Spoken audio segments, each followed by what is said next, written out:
નમસ્કાર મિત્રો, ઉત્તમ હિન્દુસ્તાન ન્યૂઝ ચેનલમાં આપનું હાર્દિક સ્વાગત છે। મિત્રો, તમે જોઈ રહ્યા છો એ બનાસકાંઠા જિલ્લાના ધાનેરા તાલુકામાં જે રેલ નદી આવી છે, જે તમે જોઈ શકો છો।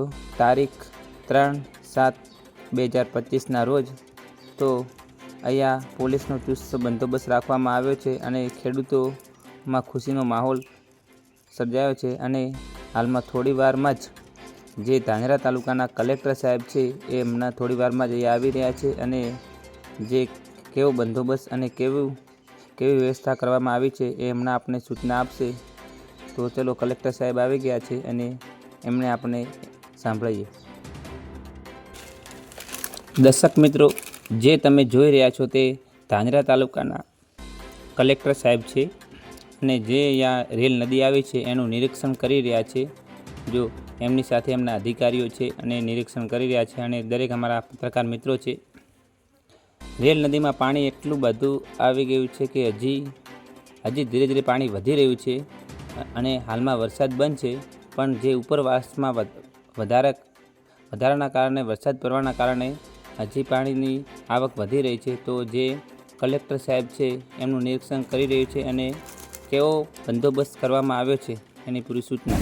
સમગ્ર બનાસકાંઠા જિલ્લામાં ગઈકાલે રાત્રિથી વધારે પ્રમાણમાં વરસાદ પડી રહ્યો છે। ખાસ કરીને માલગામ તાલુકામાં વરસાદ પડ્યો છે। આ ઉપરાંત પાલનપુર, ડીસા, ધાનેરા, અમીરગઢમાં પણ વરસાદનું પ્રમાણ વધારે છે। જિલ્લા કંટ્રોલ રૂમ અને તમામ 14 તાલુકામાં કંટ્રોલ રૂમ કાર્યરત છે। જ્યાં આગળ પાણી ભરાવાની સમસ્યા નોંધાઈ હતી ત્યાં આગળ તમામ સાઇટો લગભગ અત્યારે ક્લિયર કરી દેવામાં આવી છે। ધાનેરામાં પણ ઘણા લાંબા સમય બાદ રેલ નદીમાં આજે પાણી જોવા મળ્યું છે। નદી કાંઠાના જે તમામ ગામો છે એમાં એલર્ટ પણ આપવામાં આવ્યું છે, પણ હાલમાં વરસાદ ધીમો પડ્યો છે એટલે ચિંતાનો કોઈ વિષય નથી। આમ છતાં જે નદી કાંઠાના જે તમામ વિસ્તારો છે એમાં વસતા તમામ ગામના લોકોને સાવચેતી રાખવા માટે જણાવવામાં આવે છે। સાથોસાથ જિલ્લા વહીવટીતંત્ર અને તાલુકા વહીવટીતંત્રની પણ તમામ ટીમો અત્યારે એલર્ટ મોડ ઉપર છે અને સક્રિય છે।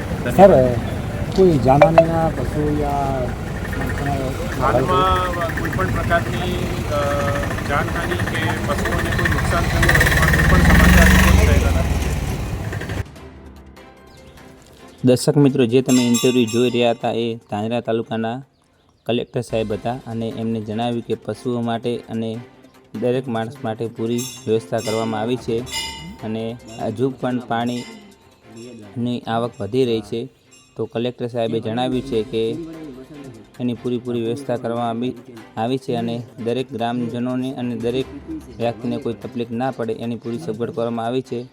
અને તમે જોઈ શકો છો કે જે અહીંયા પુલ ઉપર પોલીસની પણ ચુસ્ત બંદોબસ્ત કરવામાં આવી છે, જે તમે અમારા વિડીયોમાં જોઈ શકો છો। જે કલેક્ટર સાહેબ જે આ નિરીક્ષણ કરીને હાલમાં નીકળી ગયા છે। ઉત્તમ હિન્દુસ્તાન ન્યૂઝ, બનાસકાંઠા।